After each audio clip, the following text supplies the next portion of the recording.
one person, four devices, it actually dropped down all the way to $10 a day.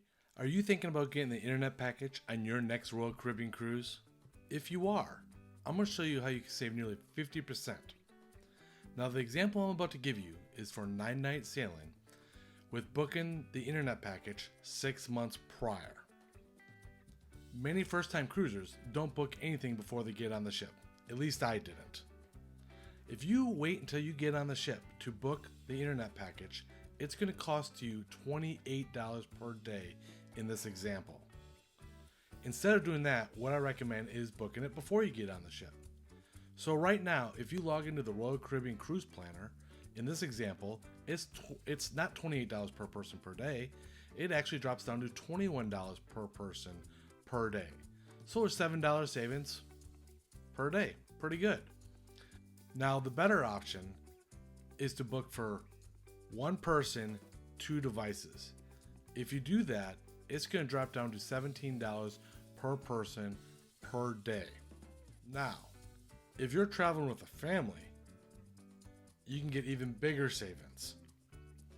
Once again, you could do 4 people, 4 devices, or you could do 1 person and 4 devices. It's going to be much, much cheaper. You do it this way, it drops down to $15.75 per person per day. If you know you're going to get the internet package, go ahead and book it right now. Thing is, you can always cancel and rebook it at a lower price.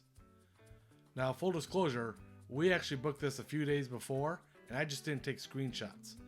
So we did 1 person, 1 device, and it worked out to be $19 a day instead of the $22 that the Royal Caribbean Planner is showing now. Now, when I did that same example, and I did 1 person, 4 devices, it actually dropped down all the way to $10 a day per person per device.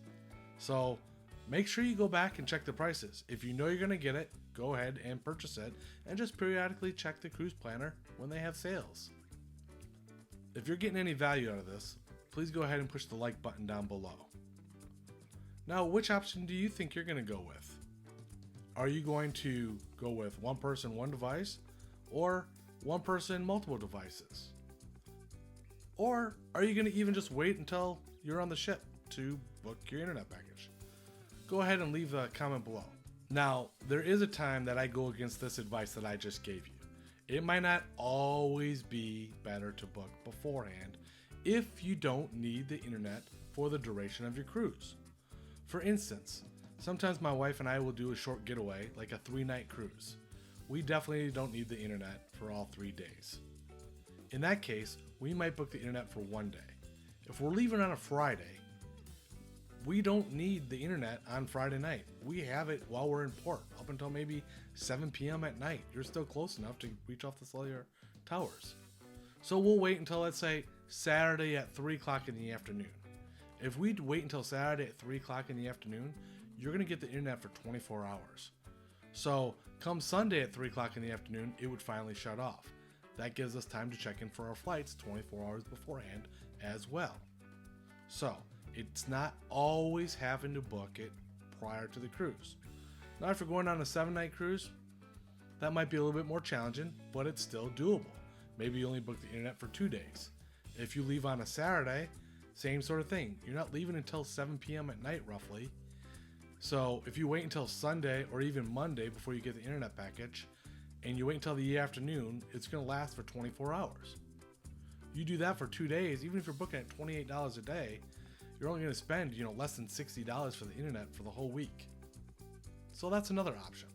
Let me know which option or strategy that you're going to go with. Are you going to wait until you're on the ship and maybe just book it for a day or 2? Or are you going to book it beforehand and go ahead and use my suggestion and using 1 person and multiple devices? Another question that's often asked is, how good is the internet? Can I do work or school? Yes, you can. In fact, we have done both work as well as school, video, FaceTime calls, etc. The internet is provided by Starlink Internet, and so you have download speeds of over 100 megabytes per second. Now, the internet's not always good or perfect in every place on the ship. For instance, often we'll book an interior cabin to save some money. And there's a lot of metal walls.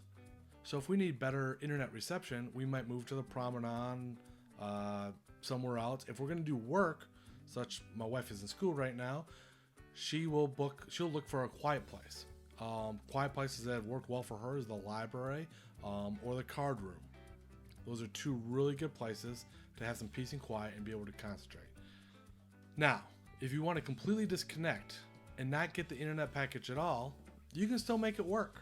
Sometimes, before kids, we didn't get the internet package. We relied on the Royal Caribbean app. There is a texting feature within the Royal Caribbean app that you can text other guests on the ship and use the ship Wi-Fi for free. The ship Wi-Fi only really works on the Royal Caribbean app. Now, the one downside to this is twofold. One is it doesn't notify you of messages like with a beep or a vibration. It simply puts a red dot up in the corner to signify that you have a new message waiting. The other downside is if you're traveling with kids, your kids have to be 13 or older to be able to download this app. Now, one thing you could do to get around it is maybe have the child log in underneath your spouse's or an older sibling's ID, and then they could be able to chat within the app. So that's one little workaround way if you just want to communicate with children while they are on the ship. Another option to save some money on the internet package is you share it with friends. Occasionally we travel with another family. Rather than their family and our family getting the internet package for everyone, we'll go ahead and get the internet package for maybe 2 devices, let them have 1 device, and we have 1 device. If they don't want to get the internet package, sometimes we just let them borrow our internet package to be able to check into flights. Remember, if you buy it for 1 person and 2 devices, the rule is you can just be logged into 2 devices at any one time. So all I have to do is simply log out, give them my username and my password, and then they can sign in, check in for the flights, log back out, and then I log back in, and then I have the internet with 2 devices. Lastly, if you are going to work from the cruise ship, some of us have to do that occasionally, and you have push notifications, you might have to buy 1 person, 2 devices. Even if you're only going to use 1 device, you might need 2 devices just so you can get a simple text on your cell phone to approve for you to be able to log into your work website. That's one thing that we have to do, is purchase for 2 devices even though we only want to use it for 1 device. Costs a little bit extra, but we would rather be on a cruise ship and have to work a little bit as long as we get to spend more time together and on a cruise ship. What tip do you have for me? Please leave it in the comments below. Don't forget to like and subscribe. We'll see you next Sunday with some more tips. This is Brian with Tips for Cruisers.